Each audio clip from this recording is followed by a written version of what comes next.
My name is Pradeep Panwar और आज हम नंबर सिस्टम का पार्ट 2 लेके आए हैं और इसमें जो पहला लेसन होगा वो रिमाइंडर्स थ्योरम पे होगा।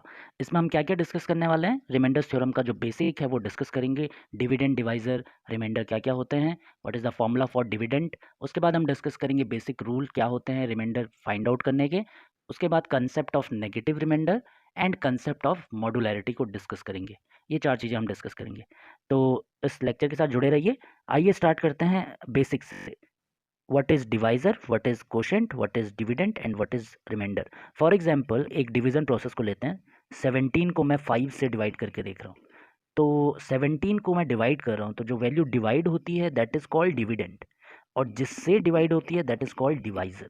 सो 17 is being divided by 5। How many times it is completely divisible? 5 3s are 15। So 3 times it is completely divisible. इस 3 को हम बोलते हैं कोशेंट। तो अगर 5 3s आर 15 हो गया तो वैल्यू तो मेरे पास 17 थी। तो 17 माइनस 15 इट विल बी 2 और इस 2 को बोलते हैं हम रिमाइंडर। ये हमारा मेन है यहाँ पर रिमाइंडर फाइंड आउट करने का। तो जो डिविडेंड था मेरा 17 उसको हम लिख सकते हैं डिवाइज़र इंटू कोशेंट। डिवाइज़र है यहाँ पर 5, कोशेंट है 3, 5 3s are 15 plus 2, remainder is 2। So dividend is written as divisor into quotient plus remainder. This is the basic form of how we are writing dividend. Dividend को कैसे लिखते हैं ये basic form है। उसके बाद चलते हैं कुछ इंपॉर्टेंट कंसेप्ट की तरफ जो बहुत इंपॉर्टेंट है। फॉर एग्जांपल एक बेसिक कंसेप्ट है। लेट्स सपोज ये 5 नहीं है यहाँ पर, ये 3 है। ये गलती से 5 लिखा गया है। लेट्स सपोज मैं 3 को 7 से डिवाइड कर रहा हूँ। 3 डिवाइडेड बाई 7। नाउ 3 जो है वो 7 से ऑब्वियसली छोटी वैल्यू है। तो जब भी मैं किसी स्मॉलर वैल्यू को किसी लार्जर वैल्यू से डिवाइड करता हूँ तो उस केस में जो मेरा रिमाइंडर आता है वो हमेशा स्मॉलर वैल्यू आता है क्योंकि वो डिवाइड नहीं होगी। फॉर एग्जाम्पल 3 को मैं 7 से डिवाइड कर रहा हूँ तो 7 3 को डिवाइड नहीं कर पाएगा तो रिमाइंडर क्या आएगा? स्मॉलर वैल्यू जो कि 3 है। तो answer to this question will be 3। I hope this is clear. Second concept, अगर दो नंबर्स मल्टीप्लिकेशंस में हैं, फॉर एग्जांपल ए और बी दो नंबर मल्टीप्लिकेशन में हैं और उनको मैं किसी डिवाइज़र m से डिवाइड कर रहा हूँ तो उस केस में मेरा रिमाइंडर क्या होता है? मेरा रिमाइंडर होता है इनके इंडिविजुअल रिमाइंडर्स का मल्टीप्लिकेशन। इंडिविजुअल रिमाइंडर्स क्या है? मैं a को इंडिविजुअली m से डिवाइड करके देखूंगा और जो रिमाइंडर आएगा उसको मैं नाम दे दूंगा AR। सिमिलरली मैं b को इंडिविजुअली m से डिवाइड करूंगा और जो मेरा रिमाइंडर आएगा उसको नाम दे दूंगा BR। क्लियर? फॉर एग्जाम्पल से समझते हैं इसको। Let's suppose 63 into 54 divided by 8, what will be the remainder? इस केस में रिमाइंडर क्या होगा? तो हम क्या करेंगे, पहले 63 को 8 से डिवाइड करके देखेंगे। 63 को 8 से डिवाइड करूंगा तो रिमाइंडर कितना बचेगा? 8 7 ज़ा 56 एंड यहाँ पर 63 है तो रिमाइंडर बचेगा 7। तो इस केस में मेरा रिमाइंडर जो AR वैल्यू थी यहाँ पर वो 7 आ गई। सिमिलरली मैं 54 को 8 से डिवाइड करके देखूंगा तो 8 8 8 6 ज़ा 48 होता है। सो रिमाइंडर आएगा यहाँ पर 6। इट मीन्स जो BR वैल्यू यहाँ पर हम कह रहे थे वो 6 है। क्लियर? नाउ अगर मैं 7 एंड 6 का मल्टीप्लाई करता हूँ, AR एंड BR का मल्टीप्लाई, तो इट विल बी 42। 7 6 ज़ा 42। अब 42 जो है वो रिमाइंडर नहीं हो सकता बिकॉज आपको पता है रिमाइंडर जो होता है वो डिवाइजर से कम ही होता है। तो 42 तो रिमाइंडर हो नहीं सकता है। तो इसका मतलब 42 को अगेन हमें 8 से डिवाइड करना पड़ेगा बिकॉज रिमाइंडर 8 से छोटा ही होगा, डिवाइजर से छोटा ही होगा। तो 42 को अब 8 से डिवाइड करूंगा तो कितने टाइम जाएगा कंप्लीटली और रिमाइंडर कितना बचेगा? 8 5 ज़ा 40 हो जाएगा। 40 times it is completely divisible and remainder will be 2। I hope it is clear to all. So it will be AR into BR and upon you can write M because अगर ये value बड़ी आ जाती है, for example in this case it is 42, so again मुझे उसको M से divide करना पड़ेगा। I hope this is clear. Second point. Now moving to the third point which is similar to the second point. बस यहाँ पर जो numerator होता है वो एडिशंस में दो नंबर्स होते हैं। फॉर एग्जाम्पल 32 प्लस 47 दो नंबर्स का एडिशन है और मैं उन्हें डिवाइड कर रहा हूँ 7 से।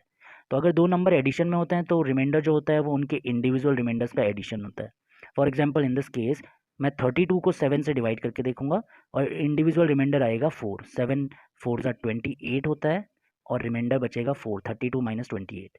सिमिलरली 47 को भी 7 से डिवाइड करके देखूंगा और इंडिविजुअल रिमाइंडर, सो 7 6 ज़ा 42 and individual remainder is 5। Now I will add these to value AR plus BR, it will be 9। अब 9 वैल्यू रिमाइंडर नहीं हो सकता बिकॉज डिवाइजर क्या है? 7 है, तो 7 से तो कम ही होगा। तो अगेन ये वैल्यू बड़ी आ गई है तो मुझे इसको फिर से डिवाइड करना पड़ेगा डिवाइजर से, दैट इज 7 से, and 9 divided by 7 final remainder will be 2। I hope it is clear to all of you. Moving to the next slide, it says that अगर कोई नंबर x है और मैं उसे d से डिवाइड कर रहा हूँ और रिमाइंडर r आ रहा है। क्लियर? तो अगर मैं उसी नंबर के दुगने को 2x को, पहले x था अब 2x है, अगर मैं उसी नंबर के दुगने को उसी सेम डिवाइज़र से डिवाइड करता हूँ तो मेरा रिमाइंडर भी 2 गुना हो जाता है, 2r हो जाता है। क्लियर? अब मैंने यहाँ पर 2r/d क्यों लिखा है? अगर ये 2r वैल्यू जो है अगेन वो डिवाइज़र से बड़ी हो जाती है तो एक बारी और मुझे ये डिवाइज़र से डिवाइड करके देखना पड़ेगा। क्लियर? सो यहाँ पर ये बहुत इंपॉर्टेंट है, इस पे बेस्ड एक क्वेश्चन ले लेते हैं। फॉर एग्जांपल पहले मैं इसे एग्जांपल से समझा लेता हूँ। x/13 किसी नंबर को मैं 13 से डिवाइड कर रहा हूँ और रिमाइंडर आ रहा है 10। तो उसी नंबर के 2 गुने को अगर मैं 13 से डिवाइड करूँगा तो रिमाइंडर क्या आएगा? इसका भी 2 गुना हो जाएगा जो कि 20 है। 10 का 2 गुना है 20 और 20 जो वैल्यू है वो डिवाइज़र से बड़ी है, 13 से बड़ी है, तो इसको फिर से 13 से डिवाइड करना पड़ेगा। So final remainder will be 7। I hope this is clear to all of you. Now इस पे क्वेश्चन करते हैं। If x/m we are getting remainder as 20 and 2x/m remainder is 9 then find the divisor m। ये कह रहा है किसी number को अगर मैं m से डिवाइड कर रहा था, डिवाइज़र m है, तो मेरे को रिमाइंडर मिल रहा था 20। अगर उसी नंबर के 2 गुने को मैं उसी सेम डिवाइज़र से डिवाइड कर रहा हूँ तो रिमाइंडर 9 हो जा रहा है। तो व्हाट इज़ दैट डिवाइज़र? तो हमें पता है कि अगर किसी नंबर को m से डिवाइड करने पे 20 मिल रहा था तो उसके 2 गुना को अगर मैं सेम डिवाइज़र से डिवाइड करूँगा तो 40 मिलना चाहिए था, लेकिन हमें मिल रहा है 9। अब 40 क्यों नहीं मिल रहा है? बिकॉज़ 9 रिमाइंडर कैसा मिल रहा होगा? बिकॉज़ हमने क्या किया, 40 जो हमारा फाइनल रिमाइंडर रहा होगा उसको फिर से डिवाइज़र से डिवाइड किया होगा और फाइनल हमारे पास आंसर 9 आया होगा। इसका मतलब जो 40 एंड 9 के बीच का डिफरेंस है वही मेरा डिवाइज़र होगा। सिंपल सा लॉजिक है। अगर मैं 40 को 31 से डिवाइड करूँगा तो रिमाइंडर कितना बचेगा? 9 बचेगा। तो फाइनल रिमाइंडर मेरा 9 है, 40 नहीं है। इसका मतलब डिवाइज़र क्या है? 31 है। So answer to this question is 31। This is very important question. Next is rule number 5। अगर मैं किसी नंबर को d से डिवाइड कर रहा हूँ और रिमाइंडर r आ रहा है, तो अगर मैं उस नंबर के स्क्वायर को डिवाइड करूँगा सेम डिवाइज़र से, तो रिमाइंडर भी स्क्वायर हो जाता है। सिमिलरली अगर मैं उस नंबर के क्यूब को डिवाइड करूँगा सेम डिवाइज़र से, तो रिमाइंडर भी क्यूब हो जाता है। तो जो अभी तक किए थे, ये डबल होने पे डबल हो जा रहा है, तो स्क्वायर होने पे भी स्क्वायर हो जाता है और क्यूब होने पे भी क्यूब हो जाता है। Clear? Moving to the next slide.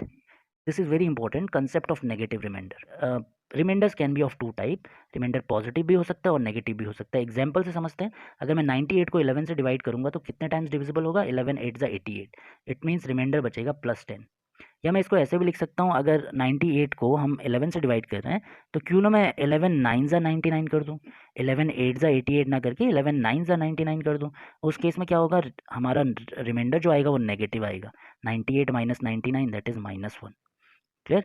तो बट आंसर हमारा नेगेटिव रिमाइंडर नहीं हो सकता। तो जब भी हमारा आंसर नेगेटिव रिमाइंडर्स में आता है तो हमें आंसर हमेशा पॉजिटिव में ही लाना होता है। तो नेगेटिव को पॉजिटिव में कैसे चेंज करते हैं? उसमें डिवाइज़र को ऐड कर देते हैं।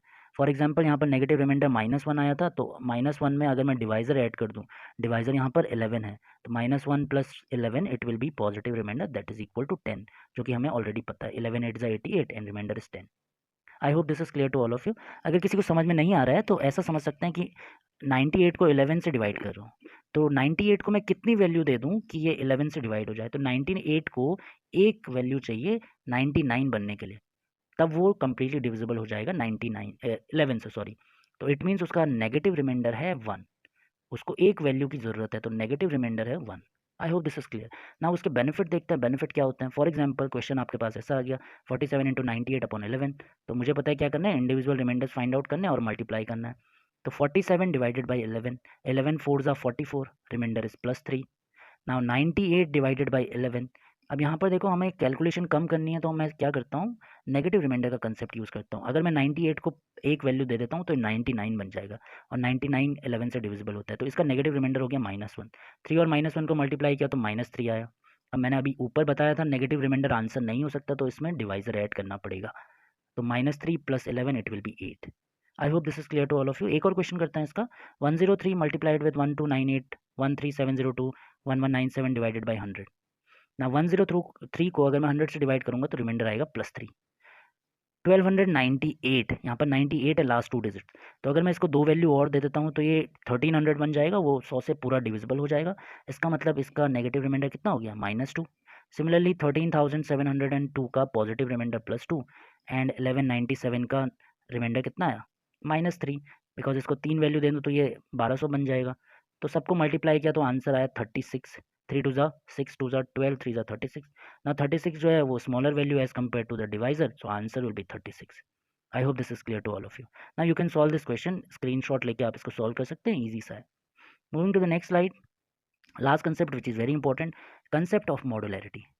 अब मॉडुलैरिटी का कंसेप्ट कहता है कि हम रिमाइंडर्स थ्योरम में कभी भी रेशियोज़ को कट डाउन नहीं कर सकते। फॉर एग्जांपल 14/4 है, लेट्स सपोज़ आपके पास ये फ्रैक्शन है, तो इसमें 4 3 ज़ा 12 हो रहा है, रिमाइंडर कितना आ रहा है 2। लेट्स सपोज़ मैं इसी फ्रैक्शन को डिवाइड करता हूँ 2 से, तो 2 7 ज़ा 14 एंड 2 2 ज़ा 4, तो ये फ्रैक्शन अब हो गया 7/2।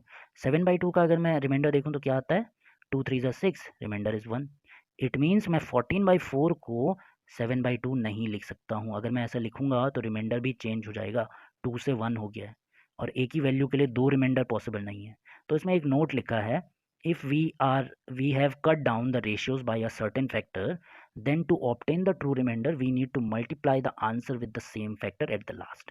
फॉर एग्जाम्पल यहाँ पर 14/4 को मैंने 2 से कट डाउन किया था, तो हमने लिख दिया 2 से कट डाउन किया, 2 7 ज़ा 14, 2 2 ज़ा 4। अब 7/2 का रिमाइंडर निकाल लिया जो कि 1 आता है, लेकिन ये ट्रू रिमाइंडर नहीं है, तो हमें क्या करना पड़ेगा 2 से मल्टीप्लाई करना पड़ेगा, जो हमारा कटिंग डाउन फैक्टर था 2, उससे मल्टीप्लाई करना पड़ेगा। तो मेरा फाइनल आंसर जो आएगा 2 1 ज़ा 2। आई होप ये आपको क्लियर हो गया होगा what is the concept of modularity. ये बहुत हेल्पफुल रहेगा आपको आगे के क्वेश्चंस करने के लिए। अगर आपको इस लेक्चर में कोई भी डाउट होता है तो आप मुझे कमेंट बॉक्स में पूछ सकते हैं, और अगर आपको इस लेसन से थोड़ा भी फ़ायदा हुआ तो आप इसे रेट, रिकमेंड एंड रिव्यू करना ना भूलें और अपने फ्रेंड्स से शेयर करना ना भूलें। Thank you so much friends, have a good day.